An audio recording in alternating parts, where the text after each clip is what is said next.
แล้วลุงเมื่อกี้นี่ครบฮัดเมื่อกี้นี่มันฮัดเมื่อกี้นี่มันฮัดมันก้างอีกตั้งห้าเมื่อกี้นี่โอ้ตัวนั่นแหละตัวลุงจี้นะ บ่แม่แซ่บประจานกินข้าวเที่ยงบ่นี่อยู่ป่าแซ่บบ่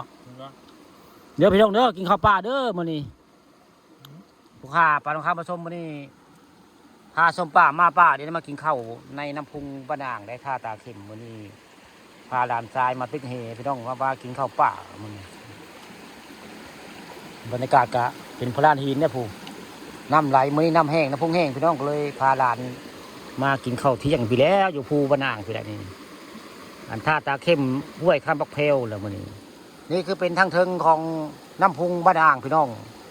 ใต้ลงไปก็คือเป็นพญาเต่างอยได้นี่คือทางเทิงได้แล้วก็บรรยากาศในห้วยในน้ำพุงนี่ก็หอมเด้อพี่น้องเด้อน้ำพุงบ้านนางบ่ได้กว้างคือบ้านเต่างอยเลยไว้ง่าย4 เท่านี่พอละ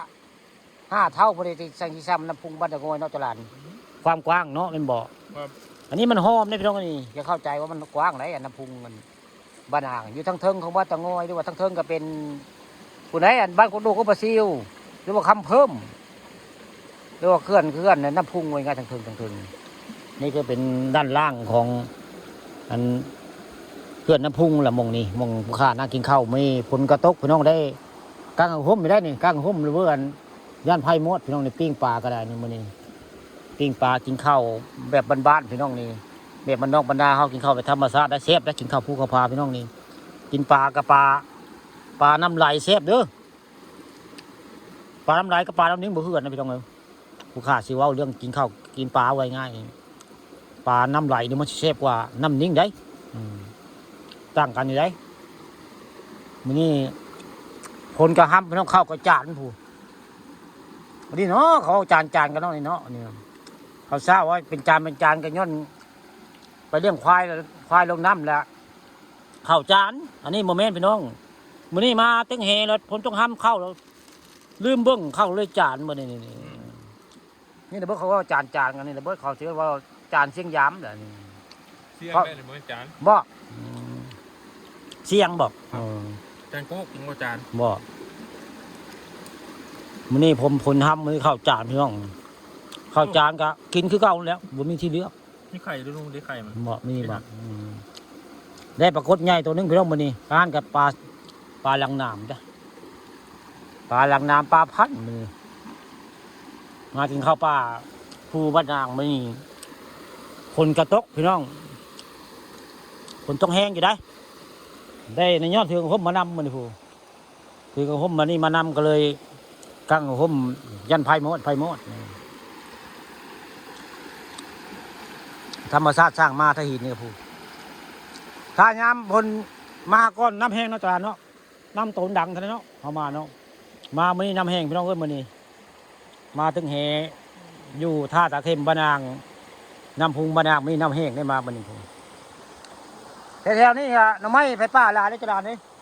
มืดทำไมไผ่ป่าแถวโอ้ยขี้คานถือลุงบุกินน้ำไม้ได้ลุงบุกินน้ำไม้ได้มื้อนี้มาภูบ้านนางพี่น้องมื้อนี้มาตึงแห่แซมองกับหลานชายมื้อนี้น้ำไม้ไผ่ป่าความลายได้บริเวณนั้นน้ำพุงบ้านนางหรือว่าท่าตาเข้มปลูกยาบ้านนางนี่บริบุคคาปานคำผสมเป็นลูกชายได้พาหลานชายเชียงยามมากินข้าวป่าพี่น้องแซ่บบ่จานแล้วแซ่บบ่เพิ่นถ่ายคลิปแล้วผมจะกินเบิร์ปลาบ่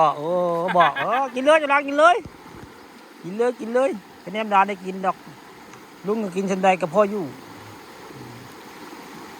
กินชันใดก็ได้ลุงวันนี้กินชันใดก็อิ่มนะบ่ยากหรอกกินดอกคะแนนดานได้กินเป็นหินแบบนี้พี่น้องนี่หินนั่นท่าตาเข้มหรือเบ้อนี่ไปบ่จักท่าตาเข้มกันนี่เด้อพี่น้องนี่ท่าตาเข้มนี่มีหินแบบนี้ละนี่ท่าตาเข้มบ้านนาง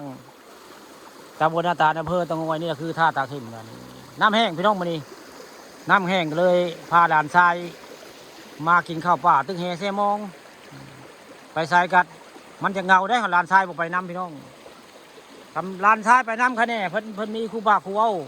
เพิ่นอย่างว่าคุยเก่งได้ลูกหลานผู้ข้านะว่าเรียนไหลถ้าได้เพิ่นนะมื้อนี้มา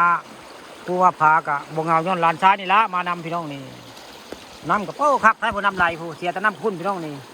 แต่แม่น้ำใสแต่ละคักทีน้ำปลามามีผู้แล้วนี่ปกติเนี่ยน้ำใสเสียน้ำป